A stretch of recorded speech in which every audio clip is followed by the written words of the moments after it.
Aujourd'hui est un grand jour. Pour la première fois sur cette chaîne, je vais vous présenter une montre, ma nouvelle montre. Bonjour et bienvenue à tous sur Orlo & Co. Aujourd'hui, je vais vous présenter ma première montre entre guillemets prestigieuse. Je ne vais pas faire durer le suspense plus longtemps. La montre que je vais vous présenter aujourd'hui, c'est la Hamilton Jazzmaster Viewmatic Skeleton, référence H324 252 51.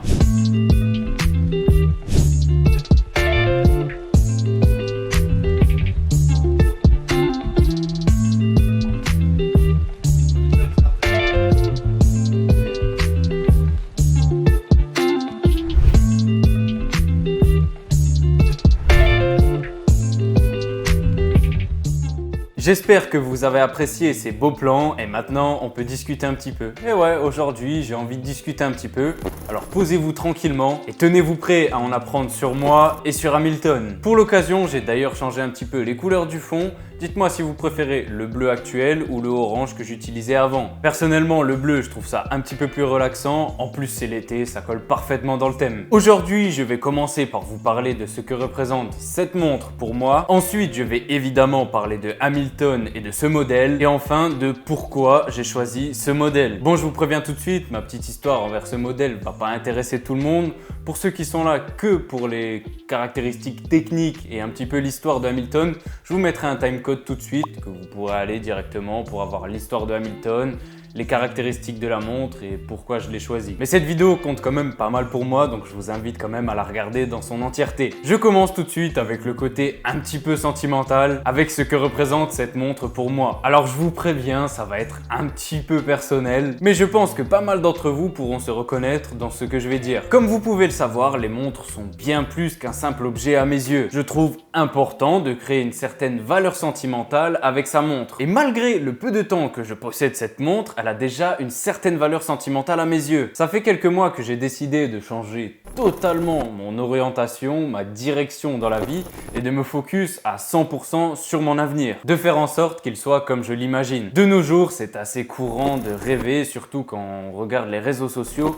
On a l'impression que tout le monde a une vie beaucoup plus sensationnelle que la nôtre. J'ai moi-même beaucoup rêvé pendant plusieurs mois, voire années, sans rien faire, en laissant le temps passer. Je me disais que la réussite allait tomber tout seul sur moi sans que je n'ai rien à faire. Bon, évidemment, c'est pas comme ça qu'on réussit dans la vie. Évidemment, je ne faisais pas rien du tout. J'étais à l'école, je développais 2-3 trucs à côté de l'école, mais je ne m'investissais pas à fond dans mes rêves. Et comme je l'ai dit, il y a quelques mois, suite à un événement, j'ai décidé de prendre ma vie vraiment en main. Alors, évidemment, ce n'est pas un changement du jour au lendemain. Je travaille encore beaucoup sur moi pour devenir la personne que j'ai envie d'être. Ça fait peut-être un petit peu cliché de dire ça, gourou développement personnel, tout ça, mais j'essaye de devenir la meilleure version de moi-même. Parce que je pense sincèrement que chaque être humain, chaque personne qui regarde cette vidéo, oui, vous pouvez devenir les personnes dont vous rêvez d'être, vous pouvez accomplir de grandes choses, évidemment, si c'est ce qui vous attire dans la vie, mais je suis profondément convaincu que chacun d'entre nous peut accomplir des grandes choses. Si on revient à cette montre, je la vois un petit peu comme une confirmation personnelle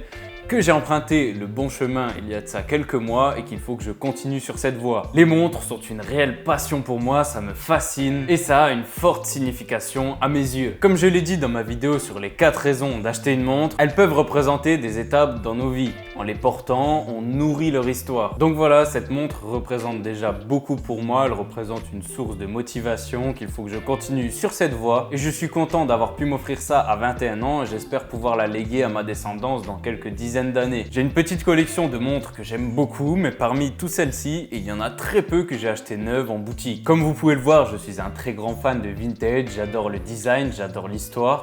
Et bien souvent, ces montres sont plus abordables. Et cette Hamilton est donc ma première montre suisse que j'achète neuve. D'ailleurs, je tenais à vous remercier. Je ne pensais pas qu'en créant cette chaîne, j'allais connecter aussi rapidement avec tant de monde, tant de belles personnes. Je suis content de voir que des gens qui partagent la même passion que moi me suivent et apprécient mon contenu. Plein de belles choses arrivent dans le futur. Je vais tester des nouveaux concepts de vidéos, essayer de prendre toujours autant de plaisir, voire encore plus, tout en partageant ma passion avec vous. En parlant de ça, c'est juste incroyable de voir qu'il y a autant de monde qui s'intéresse à l'horlogerie. Et c'est juste incroyable de voir des gens qui, grâce ou à cause de moi, je ne sais pas, plonge dans cet univers. Et justement, cette montre, je ne suis pas allé l'acheter seul. Mon grand frère était avec moi et s'est aussi acheté une très belle montre, alors que ça fait des années qu'il n'en portait plus. Enfin bref, tout ça pour dire qu'à mes yeux, c'est très important de se créer des souvenirs et de créer une certaine valeur sentimentale à la montre au-delà de la valeur monétaire. Je trouve que l'on apprécie encore plus l'objet, qu'il a encore plus de valeur à nos yeux. D'ailleurs, je ne pense que je suis pas le seul à ressentir ce genre de choses pour l'horlogerie.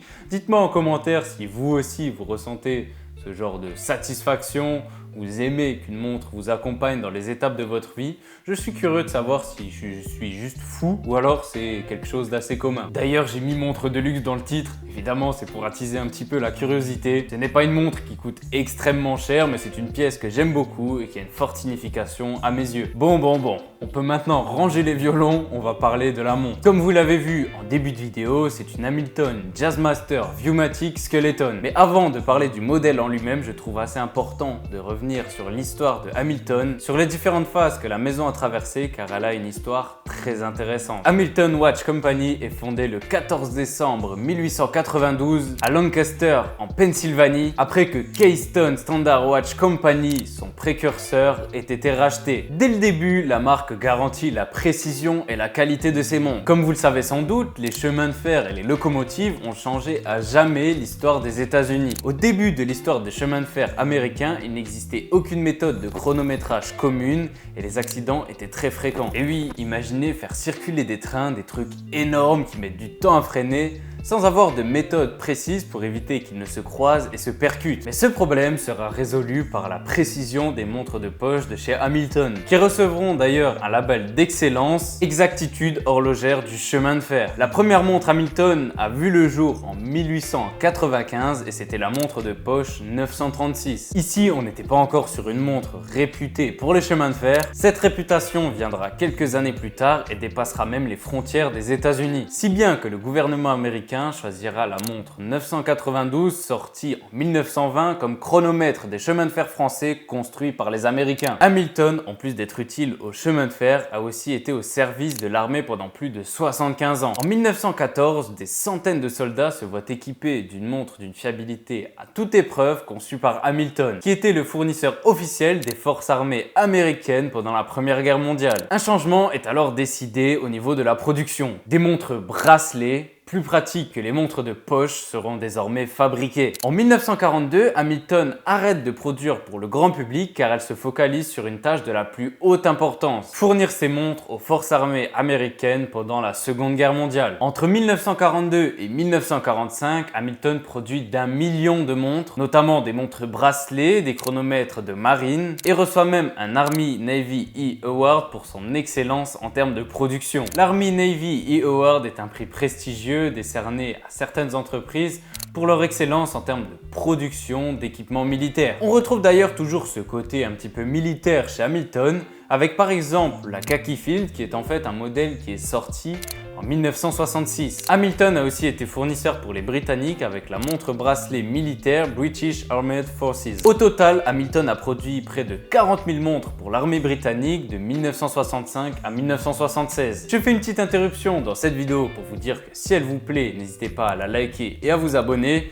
Je sais que vous entendez ça tout le temps, mais c'est vraiment une grande aide pour les créateurs de contenu. On a eu le droit au chronométrage ferroviaire, mais Hamilton est aussi impliqué dans le chronométrage aérien, et ce depuis plus d'un siècle. En 1926, l'amiral Richard E. Byrd devient le premier aviateur à atteindre le pôle Nord et le survole pendant 13 minutes avant de rentrer à la base. Ce vol pionnier de 15h57 a été évidemment chronométré par une montre Hamilton. En 1930, déjà connu pour sa précision en vol, Hamilton devient la montre officielle de 4 grandes compagnies aériennes américaines. Hamilton est également sélectionné pour devenir le chronométreur officiel de la première ligne transaméricaine régulière reliant New York et San Francisco. En 2021, Hamilton est devenu le partenaire horloger officiel d'Air Zermatt, une équipe de sauvetage en montagne mondialement connue. Et en 2022, Hamilton a annoncé son partenariat avec Air Glacier, qui est aussi une équipe de sauvetage en montagne. Hamilton a aussi su innover, créer de nouvelles choses pour ne pas rester bloqué dans la case case des montres professionnelles. Une icône qui illustre parfaitement cela, c'est la Hamilton Ventura sortie en 1957. Cette montre, dessinée par Richard Arbib, est la première montre électrique au monde animée par une pile électromagnétique. Cette révolution fut une percée technologique créant un pont entre l'ancien monde de l'horlogerie mécanique et celui des mouvements à quartz qui allait émerger dans les années 60. 4 ans après sa sortie, la Ventura triangulaire s'affiche au poignet d'Elvis Presley dans la comédie musicale de 1961 Sous le ciel bleu d'Hawaï. De nos jours, on retrouve toujours cette Ventura en boutique et elle continue de fasciner. Cette Ventura me permet d'ailleurs de transitionner sur la relation importante entre Hamilton et le cinéma. En effet, si vous avez déjà regardé Men in Black, cette montre vous dit sûrement quelque chose. C'est normal, elle est tout simplement un accessoire incontournable de cette saga, au même titre que le costume noir et les lunettes de soleil. Hamilton a eu et continue d'avoir une relation très étroite avec le monde du cinéma. On a parlé de Men in Black, mais on pourrait aussi parler de la Hamilton Murph conçue spécialement pour le film Interstellar, ou encore la Hamilton Boulton, je ne sais pas comment on dit, que porte Indiana Jones dans un film qui est sorti très récemment. Et voilà pour le petit résumé dans les grandes lignes évidemment de l'histoire de Hamilton. Je trouvais ça assez intéressant d'en parler.